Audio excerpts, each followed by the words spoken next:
Rex Jones, reporting for Infowars.com. I'm here at the Greenbelt in Austin, where most people here think that pollution such as littering and runoff are the two biggest problems in our world today. And if you look around here, that's easy to see. There are things such as empty beer cans, beer bottles, abandoned shirts, abandoned pants, styrofoam cups, all sorts of pollutants. We've picked up a little bit of garbage from our surrounding area, but this is just a small version of the landfills and dirty creeks and rivers that the government likes to paint in our head as an idea of pollution. What they're really trying to cover up is much bigger than a little landfill. In fact, it is starting to consume the whole world. What is it? You're about to find out.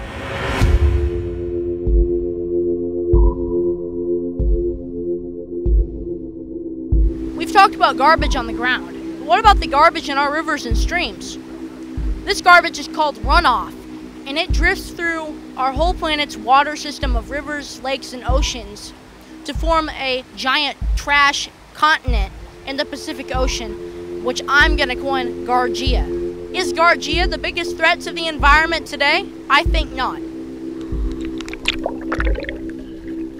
But before we leave the water, let's separate the facts and myths of the Pacific Island garbage patch.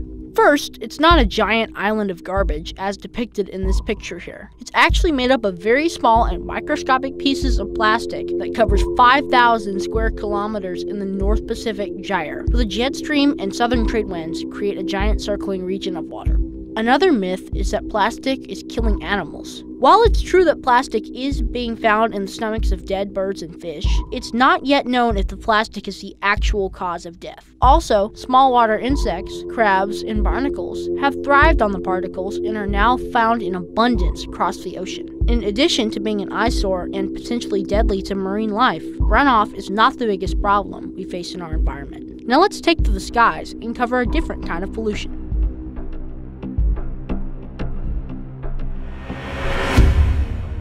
Air pollution has been with us since humans first learned how to harness fire. In 1952, pollutants from factories and home fireplaces mixed with air condensation killed at least 4,000 people in London over the course of several days. A few years earlier, in 1948, severe industrial air pollution created a deadly smog that asphyxiated 20 people in Donora, Pennsylvania, and made 7,000 more sick.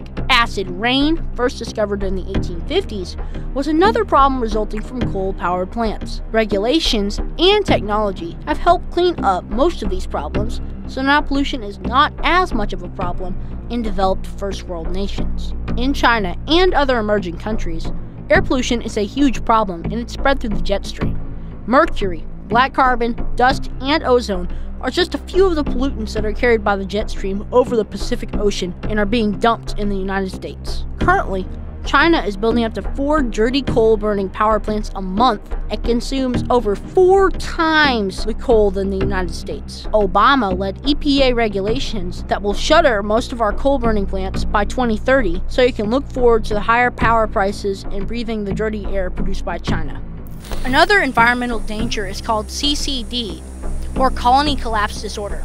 This happens when a hive of bees is unexplainably wiped out. Nearly all CCD is being caused by either RFID radiation or Monsanto pollen that bees carry to other normal crops. Albert Einstein once said that if the bees were wiped out, all of humanity would vanish within 4 years. Recently, Harvard researchers linked pesticide use, specifically neonicotinoid insecticides, that act as nerve poisons and mimic the effects of nicotine as a major cause of colony collapse disorder. Over the last 6 years, American beekeepers have lost 30% of their hives each winter on average. And as companies like Monsanto keep producing neonicotinoid insecticides, future colony collapses are guaranteed. Now let's look at an unseen pollutant, nuclear radiation. We don't know what the exact full fallout from the nuclear bomb testing and leaks from nuclear power plants are.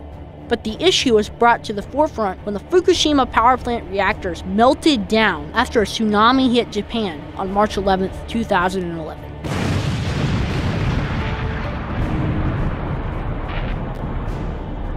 Since that time, countless gallons of radioactive cooling water has poured into the Pacific Ocean. Radiation spikes have been found along West Coast beaches, and there are more and more reports about massive sea life die-offs and dead zones being created in the ocean. You can't see the radiation, but the effects and the rise of cancers and birth defects in Japan is a direct result. It's disasters like Fukushima, Chernobyl, and the 3 Mile Island, or a full-scale nuclear war that could potentially end all life on Earth. But it is not the biggest threat to our environment.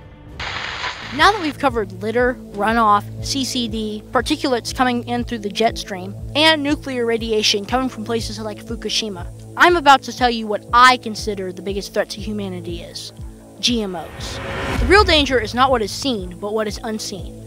Not only have GMOs been linked to numerous health problems, but the pollen blow-off from Monsanto farms to other normal farms is causing unseen and unprecedented mutation within the normal biosphere. Everything that we've talked about before this, we knew the dangers and we knew how to deal with it. But with GMO crops, the answer still remains a mystery, because we don't know what's going to happen within these mutations after 3 or 4 generations have passed. Here's our friend Jeffrey Smith to talk about GMOs and their dangers.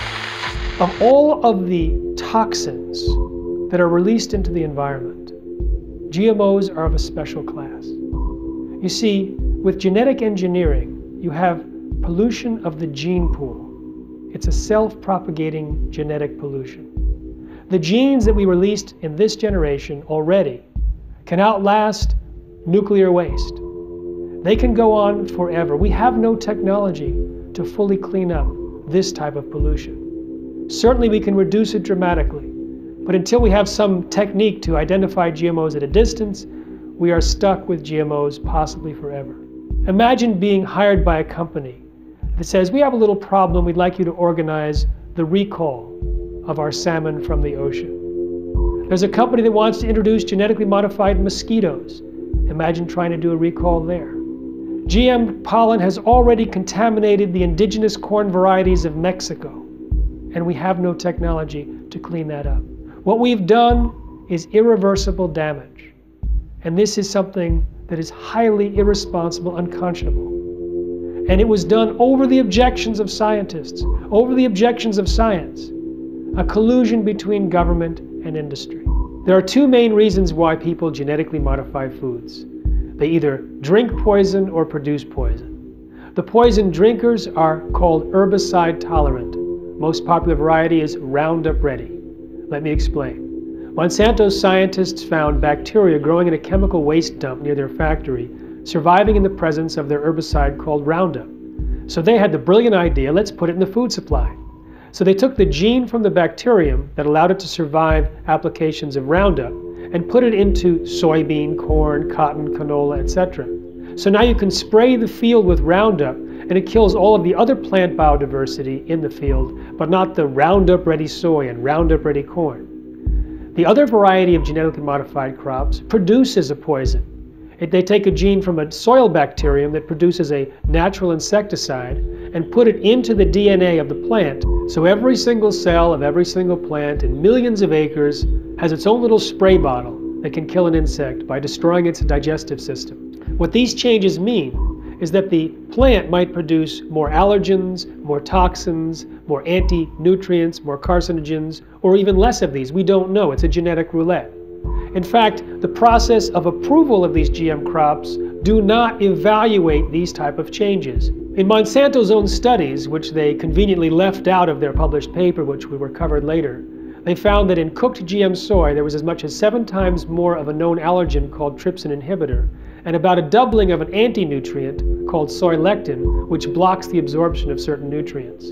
In genetically modified corn, a gene which is normally switched off was switched on to produce an allergen, and other proteins were truncated or changed in shape, which can change a harmless protein into a potentially deadly one. In fact, when they looked at that corn variety, they found 43 different proteins that had significantly changed their levels of expression because of the genetic insertion. So these could be called wreaking havoc with our health or the environment, but no one has evaluated them. Genetically modified foods and crops are one of the most dangerous health and environmental catastrophes we're facing, and yet very few people know about it. Now you know why we here at InfoWars believe that GMOs are the biggest threat to our planet today. We know the true dangers of a cigarette butt left lying out unattended in a field. But do we really know the dangers of GMOs? And can we trust our government to tell us? I'm Rex Jones, reporting for InfoWars.com.